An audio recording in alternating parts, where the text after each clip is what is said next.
যারা যখন ক্ষমতায় আসে তারা সেখানে লুটিপাটি খাচ্ছে।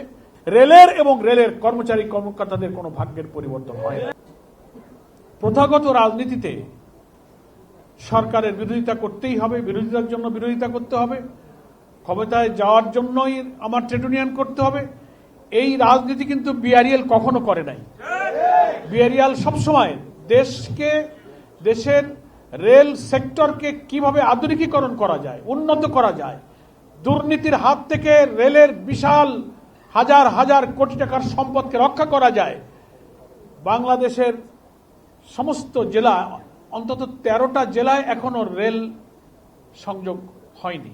গোটা বাংলাদেশকে রেলওয়ের কানেক্টিভিটির আওতায় কি করে আনা যায়, রেল স্টেশনগুলো, রেলের যে বিপুল পরিমাণ রেলের যে সম্পত্তি আছে, যে সম্পত্তি বেদখল হয়ে যারা যখন ক্ষমতায় আসে তারা সেখানে লুটিপাটি খাচ্ছে। এবং এই ব্যাপারে রেল এমপ্লয়িজ লীগের সুযোগ্য নেতৃত্ব বিভিন্ন সময় আমিও দেখেছি, তারা অনেক সেমিনার সিম্পোজিয়াম করেছেন, অনেক রাউন্ড টেবিল করেছেন, অনেক লিখিত প্রস্তাবনা বিভিন্ন সময় সরকারকে তারা দিয়েছেন। তেলের ভোগান্তিতে ক্লান্ত? এখনই কিনুন রাইডো, এক চার্জে চলুন 100 কিলোমিটার পর্যন্ত। তারা যদি রেলের উন্নয়নে বিআরএল এর এই সব প্রস্তাবনাগুলো মেনে নিতেন, কার্যকর করতেন, তাহলে রেল জগতে একটা নতুন ইনোভেশন, একটা নতুন ক্রিয়েশন, একটা নতুন ডাইমেনশনের মধ্য দিয়ে বাংলাদেশ আধুনিক উন্নত বিশ্বের রেল যেমন সেই দেশের যোগাযোগ খাতে এক অনন্য অবদান রেখেছে, বাংলাদেশকেও কিন্তু সেখানে পৌঁছে দেওয়া যেত। কিন্তু বিভিন্ন সময় সরকারের পক্ষ থেকে তারা তাদের রেল অঙ্গনে যারা ট্রেড ইউনিয়ন করেন, সরকারি ট্রেড ইউনিয়নের যাদের যে রেল সংগঠনগুলো থাকে, সবসময়ই ক্ষমতাসীনরা তাদেরকে পেলে পুষে তাদেরকে ছত্রছায়ায় রেখে নিজেরা বেনিফিশিয়ারি হয়েছে, নিজেরা বেনিফিটেড হয়েছে, নিজেরা সেখান থেকে শত শত কোটি টাকা লুটপাট করেছে। এবং সেই সব অসৎ দুর্নীতিবাজ রেল নেতা, ট্রেড ইউনিয়ন নেতাদের ভাগ্যের পরিবর্তন করেছে।